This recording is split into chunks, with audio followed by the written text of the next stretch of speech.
Paranormal Karen, she's so spooky. Paranormal Karen, funny too. Paranormal Karen, she's so spooky. Oh, and did I mention she's funny too? Yeah, cha-cha-cha. Hey, everybody, welcome to Paranormal Karen. This episode today, I'm so excited. I saw the title. You all know I'm dyslexic, so I'm not really a book person, but I saw the title of this book, and I was like, oh, my God, I got to reach out to this lady. My guest today is Laura Tempest Zakroff. Did I get everything right on that name, Laura? You did. Oh, my God. Fantastic. The book is called Anatomy of a Witch, a map to the magical body. And before we even get to this, that's also her website, which is in the show notes, Laura Tempest Zakroff. We have it right in the notes. You do fantastic art, and you have the best hair I have seen. Talk about anatomy of hair, that you would just win, whatever that is. How are you today? Well, thank you. I'm doing fairly well. It's a bit humid here today, but overcast. But I'm just thankful I don't have to water the garden this morning. Oh yeah, you're over there on the East Coast. I was there a little bit. I'll tell you, I grew up in Massachusetts, and I just can't take the gray. I always felt it was pretty gray, and then I lived in Seattle for about 8 years, and it was a different kind of gray. But I have to say the real estate is far more affordable. Yes. Yeah, that is definitely an issue right now. So let's go back to the beginning. Tell me, how did you, were you sort of a oddball in your family? Did you come from a family that did witchcraft? How did this all start for you? Oh, I definitely a bit of an oddball from a family of oddballs. It's like we were a family of black sheep, all together. They seem fairly conventional on the surface, but I come from, I like to say I come from a long line of people who like to sleep with other people from different cultures. And excellent. I'm all for that. Yeah, so, growing up, it definitely made for a lot of interesting things, and not quite fitting in the South Jersey. But my background comes from, grew up Catholic, but also my father's Jewish, and also just both my parents are very creative people. They're writers, journalists. I mean, they major in journalism and just love to create things. So kind of grew up in hippies. I think they're just a little bit, a little too young for that. Or just missed it. Or a little bit too old. I have to wait, where are they on the spectrum? There were some sort of hippie things, but I think they kind of really rose to their power more in the 70s. Which is a weird time to I guess it's better than the 80s. I don't know. I kind of blocked out the 80s. Good. Yeah, it's better in the visual memory of it than the actual. Yes, I saw a picture of my hair in the 80s one day, and I was like, oh my God, what were we doing? Destroying the ozone layer. Yes, with Aquanet. At a time. Exactly. So just not to go on an offshoot, but with your parents being so creative, did they have creative jobs?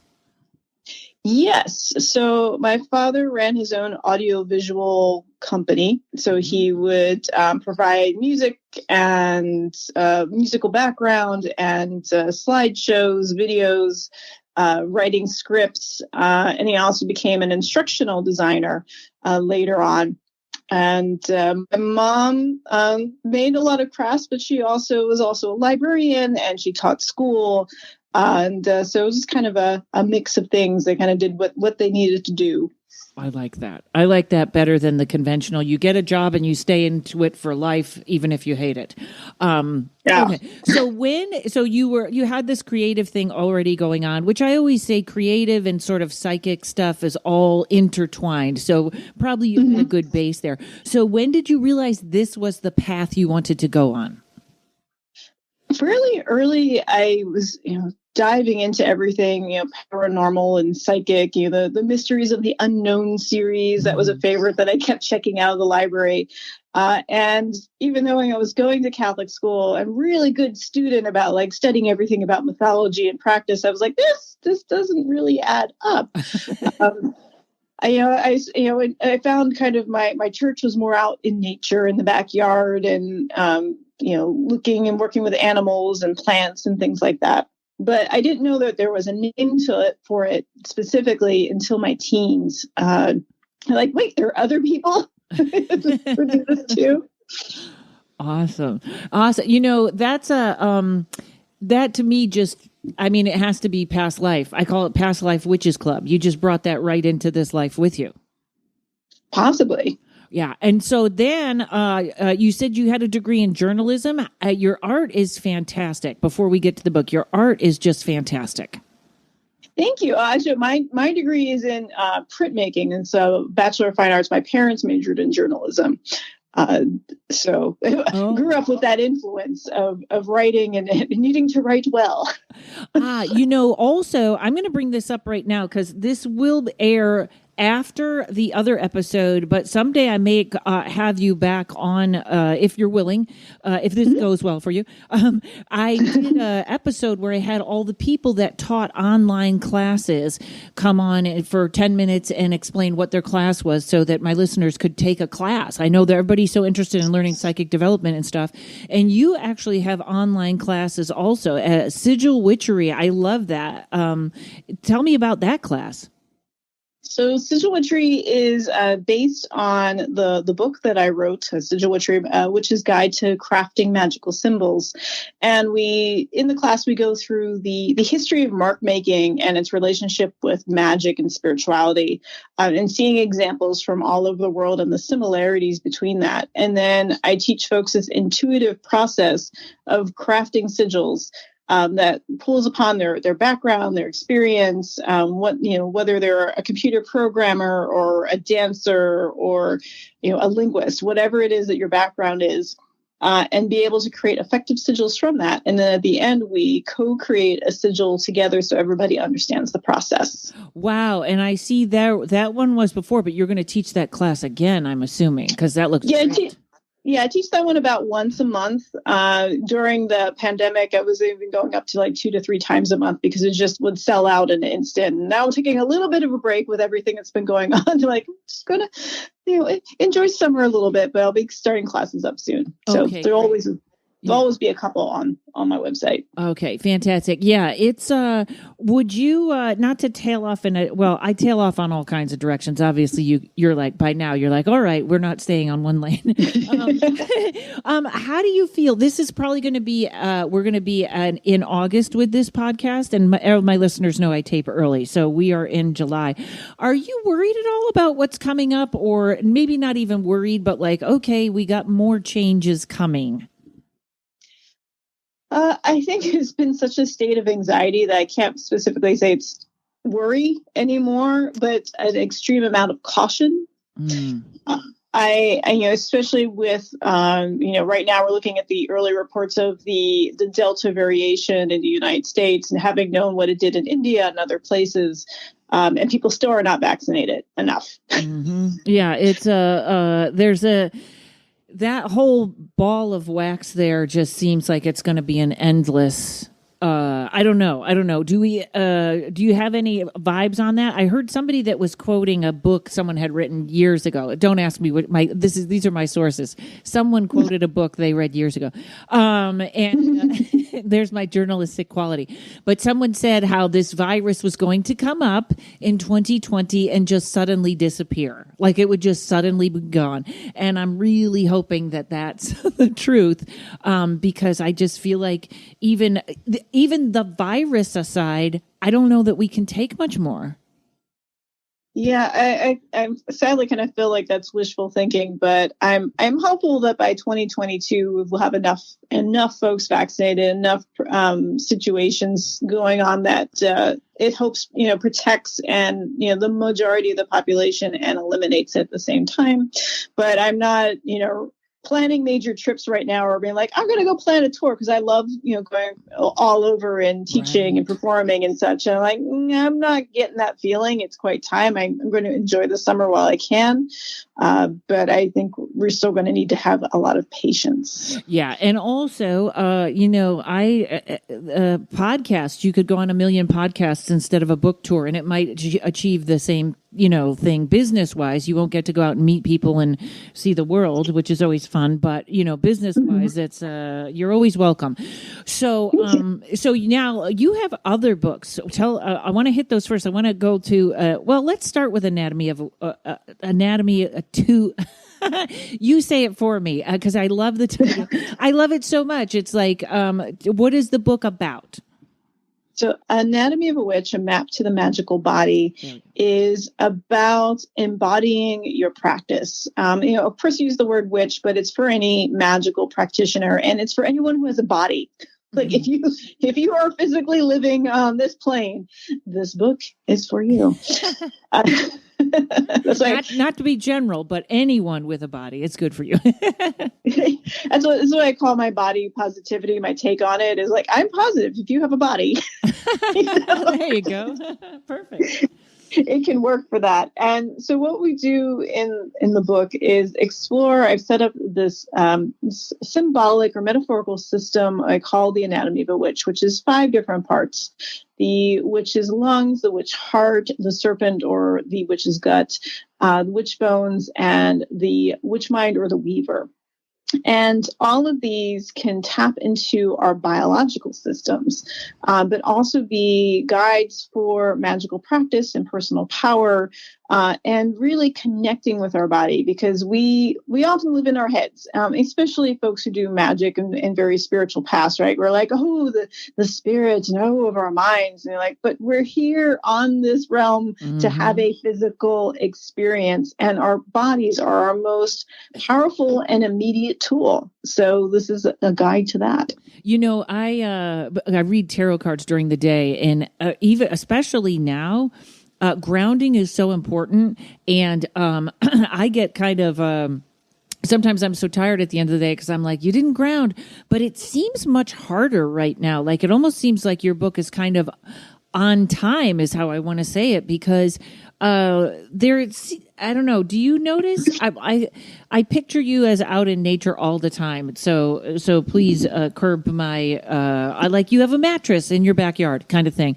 But I wish, right? That's how I would. If I could have no roof, I would have that.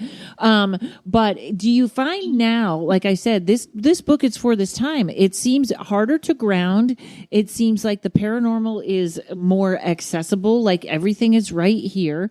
Do you find that also? Yes, I think it's also fatigue, right? Like we just have so many different levels of fatigue with everything that's been going on, in the past year, the past several years, collectively, and I think it's sort of amazing to watch how many people have noticed more things about their body and other things about their yard, like the discussions in the last year about birds, like the birds in my backyard, but those birds have always been there, right? But we haven't been paying attention to what's been growing in our yards and what's been happening on our streets and what the weather's like. All of these things, when we're so busy going around, we're not paying attention to those little details. And those are the things that help keep us grounded and focused and connected to the world around us. And also love for our homes. And that's a big one. And that's actually the business to be in right now, is to be a construction guy or somebody that apparently everyone is fixing up their homes right now. So it's almost like Marie Kondo, who she did the life-changing magic of tidying up. I think she is there's something so intuitive and magical about what she's teaching people. I know she wouldn't put it that way, but teaching to put love in your homes and stuff like that, it just, I think that's what a lot of people did right now. But I do feel like, especially now that we're back, kind of back, I think people forgot how to drive. I think they forgot how to be around other people. It's a little, they forgot how to be an audience. Sometimes when I do shows, they're all talky, like, you go, hey, I went on a date, and they're like, I went on a date, and I'm not just talking to you, but it is interesting how much this has changed. I'm interested in what you called the weaver. What does that refer to? The mind, the dream weaver? So it's the mind, but so my book previous to Anatomy of Witch was called Weave the Liminal. And that is about, well, not only crafting your own path, but understanding the threads that make up our lives and our own personal threads and how we interact with each other. And so the weaver or the witch mind is about looking at all the information that we get from the other systems, groups, organs, etc., and plotting our path, right? So making the choices, whether that is, physical choices or more emotional planning or spiritual planning, or, what's my 5-year focus is going to be? What are my morals? What are my ethics? Like, how does this influence how I act, behave in the world? And put that together to weave a tapestry, a pattern that reflects the life you want to live. That's interesting that to even think to sit down and regroup your morals and ethics, that is probably all of us should be doing that, because people get in, and I'm sure that I don't have a boss, so this isn't, I don't mean to judge anybody, but sometimes people get in a situation with a boss and they feel like, oh, I have to do this, or for work, and that's a very interesting. I mean, that creates so much conflict in the body, doesn't it? Absolutely, it's one of the major sources of stress. When people start like, oh, I have stomach issues and skin issues and headaches and this, and you go, well, what's your job like? And what is that situation? And all the things that you can't say and that you can't resolve and that you're doing, especially in America, like we have such an unhealthy corporate culture of, that you can't take your paid time off because what if your team fails? And it's like, if your team can't function without you being there, there's something wrong with this whole system. Yes, there is. There absolutely is. I kind of feel like, I hope we're moving away from that. But then again, I see the Amazon truck and I'm like, I don't think we are. And at least not yet. That was the other weird thing about COVID is we got so comfortable having everything delivered. Just crazy. All right. I want to stay on this note. I'll be right back, folks. We're going to take a quick break. And then I want to stay on this note about healing and discord in the body. Buddy, I just wanted to let you know about some upcoming comedy dates. You can see me August 26th at Flappers in Burbank doing my psychic stand-up show, my favorite show ever. 9/11, you can see me in San Juan Capistrano at the Camino Real Playhouse. You can see me in Decatur, Illinois. Is it Illinois or Indiana? If you live there, you should know. 9/17, September 17th, doing Dry Bar Comedy Live. You can look for tickets at Dry Bar Comedy Live online. The 24th, you can see me at Wise Guys in Ogden, Utah. And on the 25th, you can see me in Provo, Utah, taping my next Dry Bar special. Again, back at Flappers on September 30th, doing the psychic stand-up show. And the big deal, October 28th through the 31st. You can see me the 28th, 29th, and 30th doing my big Halloween show at Rosemont Zanies in Rosemont, Illinois, right outside of Chicago. And on the 31st, you can see me at Zanies in Chicago doing the same Halloween show. All right, everybody, hope to see you on the road. Okay. So when in this book, Anatomy of a Witch, is that really about finding the discord and ironing it out? I would say so. That's definitely an element of it because we have thousands of years of culture that has been disconnecting us from our bodies. And that moment when we don't see ourselves as part of the world and, embodied in ourselves, it just throws everything off. It puts us in situations where we give up our personal power and our sovereignty and think, oh, well, I just gotta, work 60 hours this week and that will make everything better. Like, will it? Yes, and that's so me. You're talking to me right now because it's also like if the to-do list was just done, yet the to-do list is endless. Mm-hmm. And absolutely. And if it does get done, I'm like, I should be doing something. That's so American.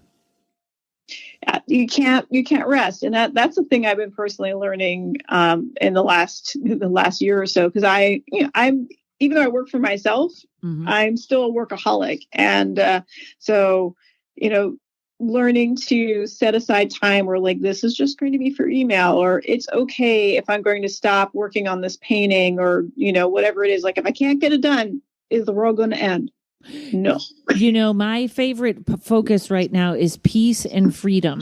And I look at everything that is keeping me from feeling free, which could be the to-do list, could be the, you have to get this done. You don't want to disappoint that person. All that stuff is keeping me from freedom, and it doesn't matter. None of it really matters. There's something interesting I was thinking today about several bad haunting cases that I worked on. They always seem to you kind of look for the element of shame. Shame seems, when it was just a particular case that ended up being demonic, that there was a lot of shame around the people in the house, and I feel like they drew this thing to them like a magnet. And then they were attracting other people to their house that had shame. And I was thinking, we're so messed up about sexuality and our bodies. And this next generation, I think what they understand, I think the soul is bisexual. Okay. You can fall in love with anyone. And then whatever you decide with your body, that's, up to you. Maybe sometimes I know guys have bromances without sex or whatever. But I think the next generation, the way they're coming up with all these terms, trans, fluid, or whatever, I think it's all sort of almost overloading and taking over shame. Like, it's like, we don't care. You call it whatever you want, but we're not going to be shamed. And I think that's such a healthy thing about that generation. Absolutely. It's one of those things where you say the kids are all right. Yes, really, they're better than us. They are doing like, to think about, like what I went through in school and what I'm seeing folks like call out and pay attention to and be more, just more understanding about, and so much more information. It's amazing. And that's freeing in itself. They were right. Like shame is one of the worst. You think about the ways we use it as a form of punishment, especially, in some of religions, it's more a vehicle to contain you rather than something that helps you process and explore and go past it and grow. So it is really one of the worst, because everything else it feeds into, right? Shame gets into fear and anger. And now we're going to feel like we're going to Star Wars. But I'm going to quote Yoda here. But it's true, right? Because you don't want to feel that. And so you do things to avoid that. And then it just builds and builds and builds until you have a giant mess that just makes everybody sick. Yeah. And I believe shame is a man-made emotion. Sometimes, do you remember the phrase when people would say, "Sir, do you have no shame?" Like it was a good thing to have shame. Like that's how we used to say it. But I love the idea. So you break the body down into 5 parts, and are you a healer also, like an energy healer? I don't really put that out there. I kind of sense things, especially in working with the body. For dance, teaching folks how to dance and move through that's definitely a healing process. And when I was doing readings, I often would pick up on physical aspects of things, but I don't like say, I'm going to go heal people. But hopefully I assist in that process. Speaking of dance, that's very interesting because that almost feels shamanic to me. Or when you see... I love that topic of healing with dance. Is it just freeing the body, or do you see more in that? With dance, with movement, and there's all different kinds of movement, and people get, sort of going back to shame, right? Like clam up and like, oh gosh, what if I dance weird and people are going to make fun of me, that kind of thing. But movement of all kinds, you don't have to be a ballet dancer or some sort of accomplished dancer to understand the beauty of movement in all of its forms and abilities and ages and genders and shapes. Because being able to move our bodies allows us to work energy through that. So it's a point to connect. I love yoga. I know yoga is a little bit of like I feel like it's a great way to get energy through, but it's very formal. It's a little bit, it's not strict. It shouldn't be strict, but it's not as free form. It's sort of, I guess I would say interpretive dance or something like that. But it's interesting. Like the first time I microdosed mushrooms, it showed me how much stress was in my body by taking it away. Like I think dance does that same thing, doesn't it? It can pull the stress out.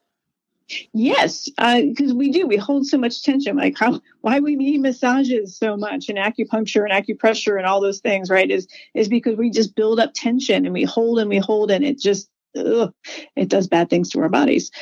So with dance and being able to flow through those things and move and relax, and it is healing into itself, especially with, how we walk. Like, so when I teach dance, and again, it's sort of like, let's say movement, I teach movement.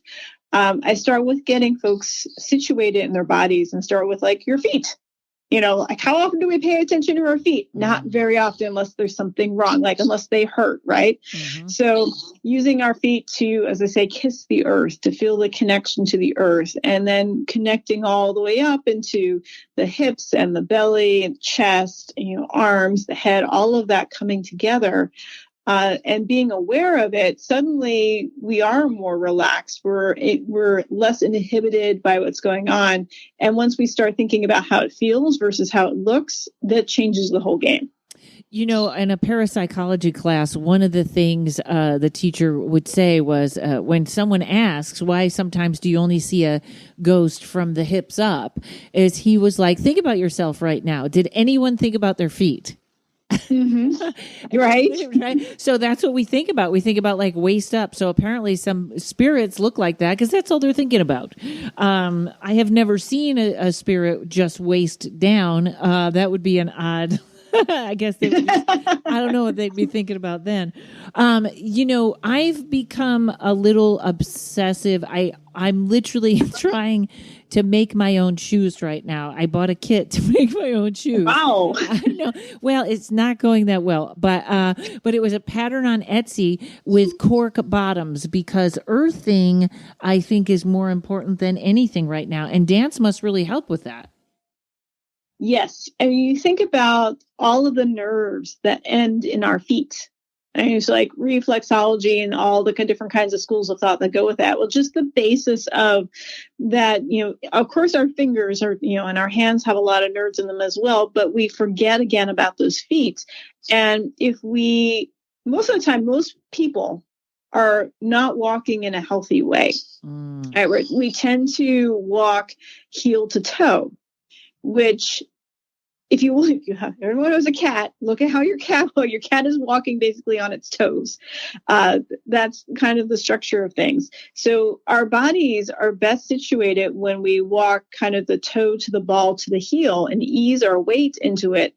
We're able to sense more through our feet.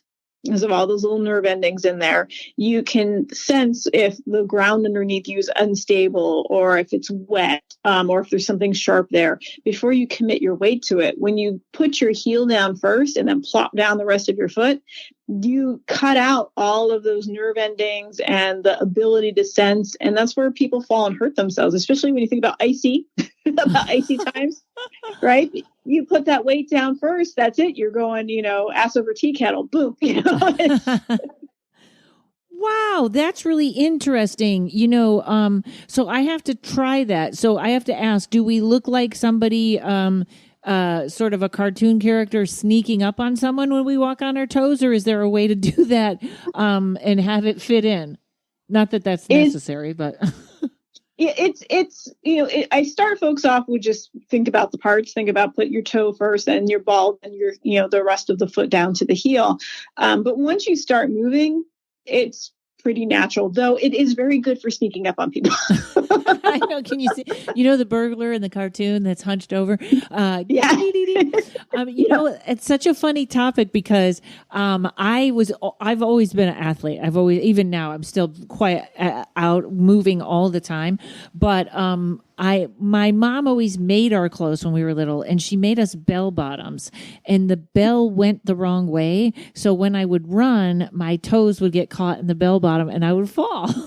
Oh, And I learned to run on my heels. And even as a basketball player, everyone was like, you look so funny when you run.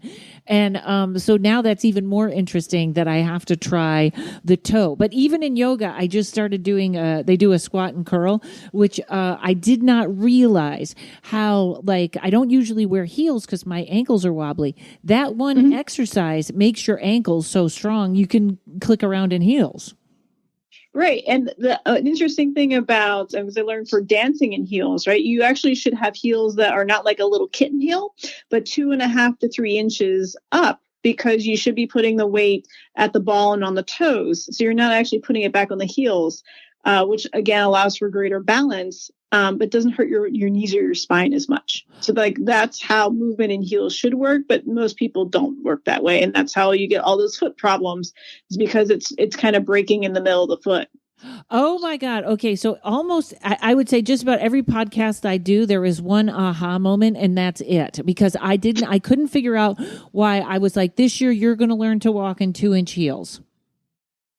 That was it. Thank you for that. Awesome. Okay. So now they say those people here, they send me stuff on this too. Sometimes my listeners send in the Birkenstocks are cork. They are for earthing, but I finally got a pair. I got it used. Not comfortable. Maybe I have to work into them. But do you, when you are out in nature, are you mostly barefoot, or you just feel connected in whatever sneakers and stuff? It depends on the environment and how well and how safe it is.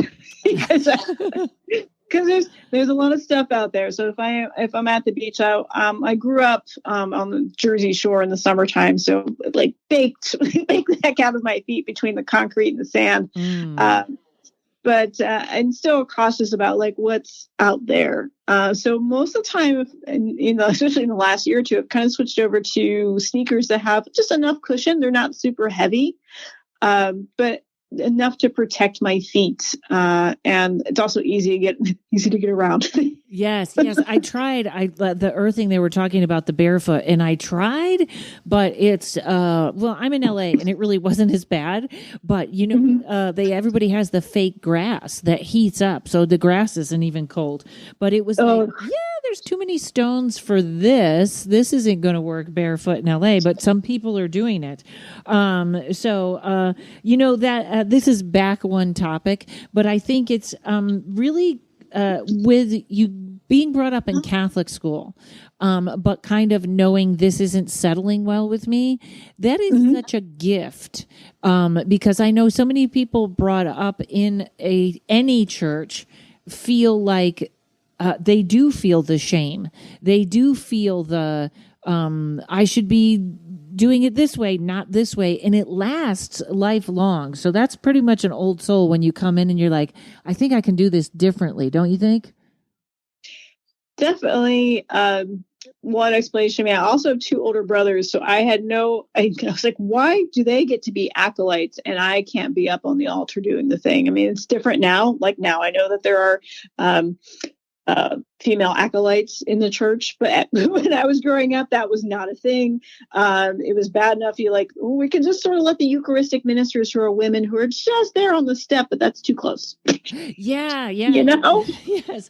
It's actually really is amazing how far women have come. I believe I'm quite a bit older than you, but it is amazing to me how our moms, or my mom, when she was born, women couldn't vote.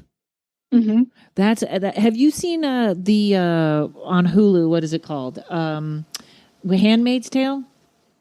I haven't. I read the book, and that was triggering enough as a teenager, and like getting very, very angry. That when I watch TV, it has to be for relaxation. Yeah, it's that's funny you say that, because it is a white knuckle. Like before I go to sleep, it's a white knuckle. It is so well done, and but she said when she wrote that book, she did not make up one thing. That everything in there had happened to women at some point, and which is even more terrifying. But it is just so. I don't know. When I see the young people, I'm like, I know everyone's like, yeah, millenniums, they're doing it wrong. Bleh. I'm just like, no, I think they got it right. Mm-hmm. I think we need to listen to them. I mean, people don't realize, like, even in the 70s, you couldn't get a credit card as a woman. I didn't know that, but I was doing okay. Well, I'll lend a sentence there. The first ones, I think, were like Sears or JCPenney. So it was like a department store kind of credit card, but like major lines of credit, enough you couldn't get it as a woman, even if you were married, and, it had to be in his name kind of thing, that kind of. Wow. Yeah. I investigated at it was at a home. It was it's in Glendale here. Oh, I can't remember the name. Mm-hmm. And it was one of the first, a woman was a nurse, and she put it together. And it wasn't an insane asylum, but it was where women could go, and they, instead of treating it like a mental hospital, she taught art. They were to do art. They were to do dancing. They were to do all these things. In fact, Marilyn Monroe's mother ended up there. And it was because as a nurse, she had seen, and I can't even remember, this could be the 50s. If your husband wanted a divorce, but wanted it annulled, he could commit you to a mental hospital. Yep. Just like that. Just like that. Yeah. That to me is the most terrifying. Like, that doesn't even, just send somebody to a mental hospital. All right. Apparently that's a shadow fear of mine, that someone is going to send me to a mental hospital. All right. Hang on one second, folks. We'll be right back. I want to talk about some of your other books and, some other stuff on your site and your art. Okay, folks, hang on. Hey, everybody, you having trouble with your kitty or your pooch or your penguin or your Neanderthal boyfriend? Either way, animal communicator Sonia King is to the rescue. You guys have heard Sonia on the podcast. She is one of my best friends. She has helped me out with Courage, aka the boss, so much. She has helped me when he was sick. She has helped me when he doesn't like his food. Sometimes he just pops in to tell her he's been very busy. That's the relationship they have. But whatever your relationship is with your little buddy or pal, Sonia can help you to understand what's going on. Whether there's an issue, you don't know if they're sick, they're acting funny, or they might just want to say hello. You might want to find their purpose in your life, or just wonder why they bite the mailman. But either way, Sonia King is your lady. You want to book a reading with her at soniaking.com. And that is just as easy as it sounds. SONYAKING. soniaking.com. Book a reading with her and find out what your little ones are thinking. Okay. So I was looking, you have quite a few books out, and you have an oracle deck. Tell me about the oracle deck.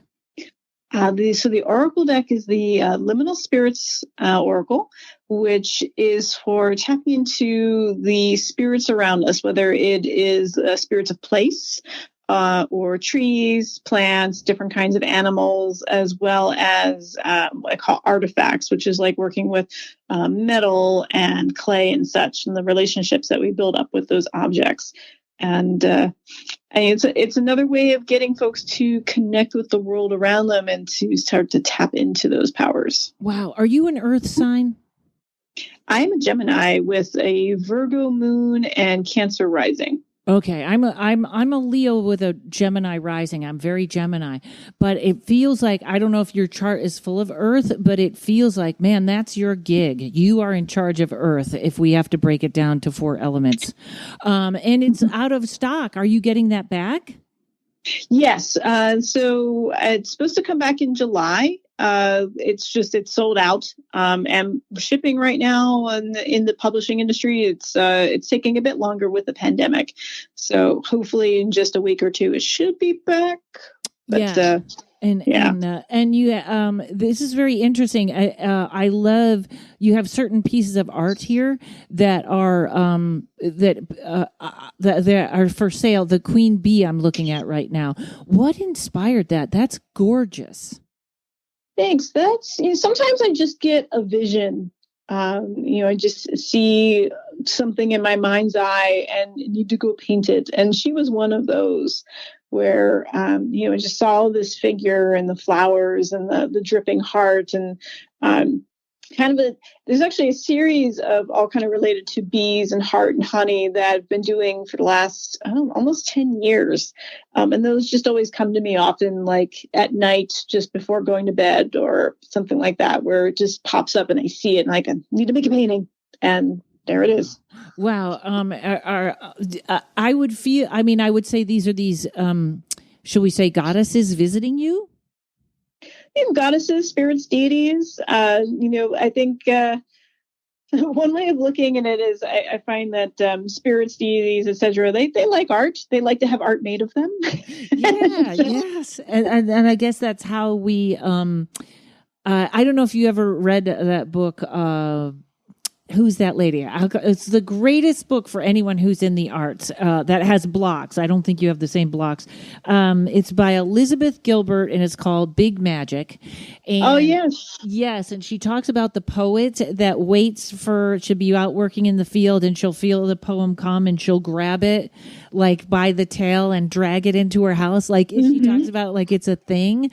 I feel like that is what happens sometimes when, like, with the paintings that you're doing, which this is another sort of off, but because I'm paranormal, because I'm a little sometimes dealing with the darker side, do you ever feel like you channel particular beings or just information? Beings definitely happens, whether it's through art or different forms of ritual. So often in dance, there's something where there's a partnership going on, where working with the different energies or spirits or deities. See, now, do you ever feel that's dangerous? I think it can be, especially for folks who, for lack of a better word, aren't grounded or haven't established a relationship or just kind of reaching out. But, I've been doing this for so long, we're going on, especially for working with deities and spirits, or like almost 30 years. So you learn you learn what not to do, and also how to protect yourself and how to set up, for lack of a better word, a contract of how this is going to go down. So being, I was say, very stable. Now that phrase that phrase can go out in the trash now, unfortunately. But being conscious of mind, body, and spirit, and what is going on within a situation, I think is really important. Versus there are people who are just like, I need to be dramatic and I want to feel something, and kind of go off to the deep end. That definitely gets dangerous. Yeah, I worry a lot. And again, my I guess I call it my training or my being. What has brought me to be was starting with paranormal. So everybody knows I start from the cautious point. But sometimes I mean, everybody has their own thing and everybody has their own contracts in life. But sometimes the word channel, which sometimes I believe, when I'm reading tarot, I am channeling information. I don't believe I'm channeling a god or a deity or anything. I'm channeling information. But when regular channeling goes on, I just recently I met this one woman that her name is Jessica Gillis, and she has a guide or a channel named Oscar. Unbelievably accurate and fantastic. But sometimes I worry people can get tricked by something negative. And especially if we go back to not knowing your shadow side or your shame, it can make people nervous. I mean, it can make me nervous. What are you channeling? Who is that? Why do you think that's the alien you think it is? Right. Yeah. What is really going on here is it is a different part of your personality. And again, there's, that desire for so many people to want to be special, and feel like, I need to be special. I need to be different. It's like, you're special just like everybody else. Yeah, exactly. Well, you're talking to a comedian, so we're always trying to be special, but I know exactly, I can relate to what you're saying. At least I can admit it. And it is, do you do anything with UFOs, or do you just feel like it's just part of the mix, or what is your feeling on aliens? I definitely believe we are not alone in the universe. Just from the scientific point of view of life, life and biology, that it just seems improbable that there wouldn't be other planets with life on them, just from that standpoint alone. And do you I was going to say, do you believe they're part of our spirituality? Would it be a good question? I don't know. I can definitely see where that works for a lot of people. There's definitely there's that word again. There are a lot of interesting ideas that I've seen coming out lately about manifestation and different parts, and seeing that as a spiritual side. But on the other side of that too, there's the whole thing of like, well, humans couldn't do that, so it must be aliens. Like, well, that gets a little. The human mind is an amazing place, and we are able to create so many things, and we've been able to create so many things for thousands of years. So, there needs to be a little bit, give credit where credit is due. But, I think we're just looking at, different people, different kinds of people out in the world. Yeah, I also think we seem to think that people before us were barbaric. Like, they didn't have the internet, they didn't have this, and yet they find, like, even in the pyramids, they had a lighting system that, is more advanced than what we have. When you pay attention to the land, when you are looking to problem solve and create the best ideas without distraction of everything else, we can solve problems and create things. I look at the understanding now more about cave paintings, when they're looking at the lines and the marks that are done on the surface of them, and that when you use firelight, right, a torch, that it actually creates a movie effect. Oh. Yeah, and so we're like, why does it look that way? Because they were doing things where they were creating visual experiences with the drawings, just like a movie. We are really advanced. There's examples of art, like Aboriginal art, that relates to the structure of microorganisms. Like, how did they know what these things looked like? That there's the patterns and there's the shapes and such. I think we do have a greater understanding, but we, especially as a modern quote unquote, we're just shut off to those possibilities and those visions and that connectivity. So, we look to other things to create that for us when we have done that ourselves. I'm going to try some cave painting in my apartment and get a torch. I think that would be very entertaining. Be like, I can't afford a PlayStation. Let's try this. By the way, in Rhode Island, so are you around, I love him so much, Chris Penzak? Oh, yeah, he's not too far away. Oh, he's fantastic. In fact, he's how I found you, how I found this this whole thing with you. Yeah, I had a nice talk with him about Fae. I always ask people about Fae because I had a very bad experience with one. Is that like our Fae part of your magic? I know there's good and bad. I've actually pulled back a little from no Fae to there's some good Fae. But do you ever work with them or see them or have them around? In my personal path, I tend to define it as the spirits of either places or animals, plants, etc., or just other varieties of spirit, rather than specifically calling it fae. But yeah, just like with people. Yeah. Some people are easy to get along with, and other people are not. So that's how I look at it. Have you ever had perhaps a negative haunting or something that you needed to get rid of? Yes. So this area being as old as it is, right? Some of the oldest parts of the country. Pretty much everywhere I've lived has had some sort of activity to it. From relatively minor to, some things that are just like, well, that was interesting. But this one particular place I lived, I always felt that there was something extra creepy about the basement. Always basements, yes. Yes, I mean, we would joke that, you just add water and you get Cthulhu. Like that, it would just, emerge because we're just around the corner from where most of Lovecraft's the landmarks are. And so we had some weird experiences but I had always had done all these blessings and wards on the apartment. And funny thing happened is the folks on the second and third floor would get all these really kind of strange and upsetting experiences that I didn't feel unless I was in that back hallway.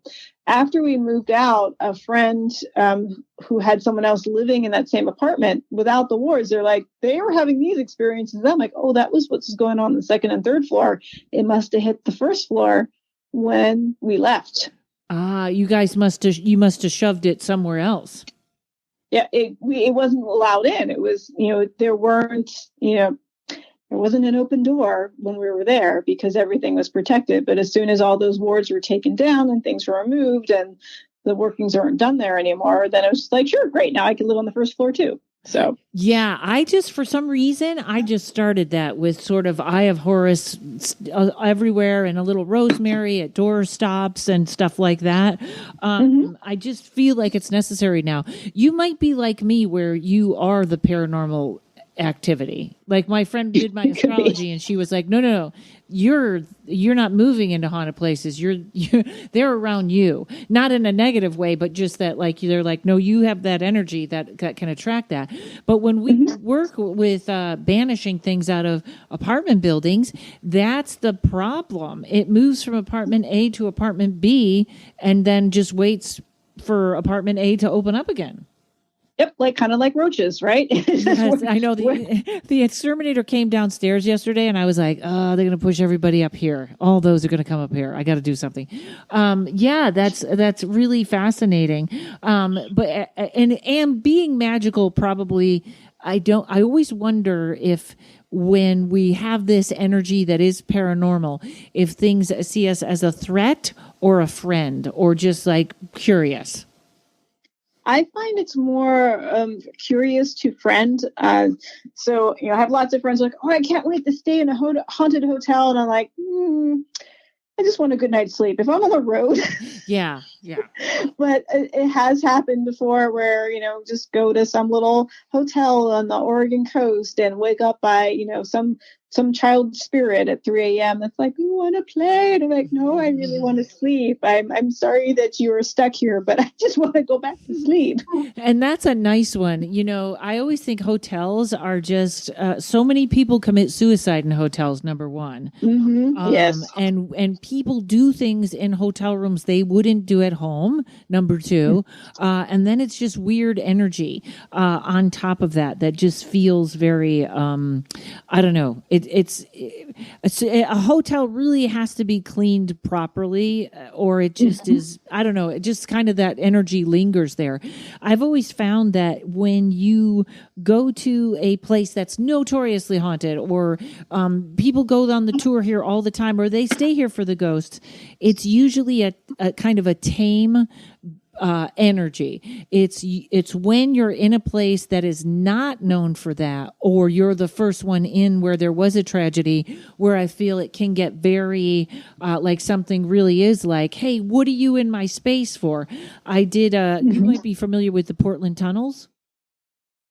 No, actually. Okay, they had the I did an episode on this a while ago about the underground. They used to do Shanghai. They used to Shanghai people, but okay. Now I'm like, you know what? The more cities you go to, everyone did that. Apparently, Portland's not that that much of an apparition, but they have the tours. So they've been taking people on these tours forever. They take them through, and then here's where everybody's shoes were when they left the shoes behind. And then underneath the comedy club I worked there, that had not been traveled at all. And they just started doing work on it, and they just started trying to turn it into a museum. And oh my God, they had some of the most terrifying experiences down there, number one.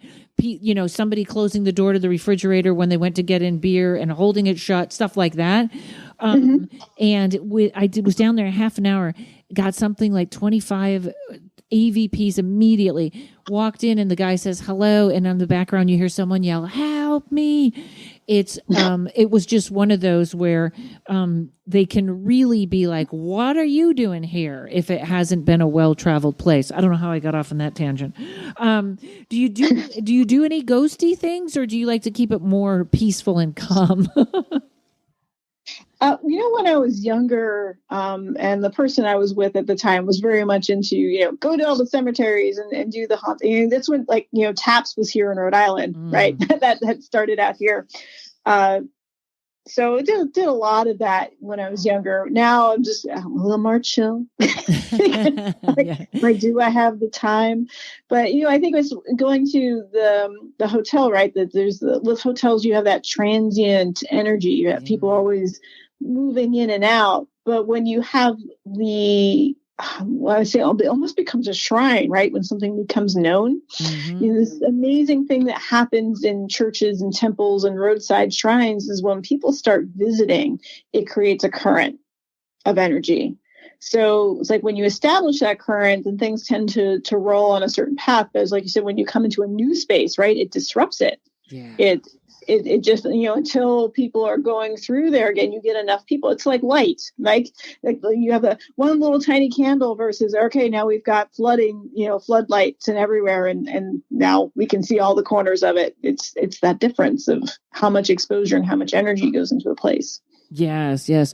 Well, listen, thank you so much for coming on the podcast, Laura.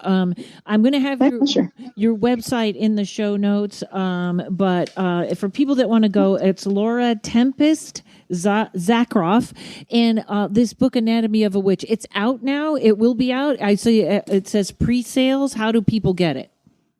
You can get it anywhere where books are sold. It's from Llewellyn Worldwide, so they are everywhere. Yeah.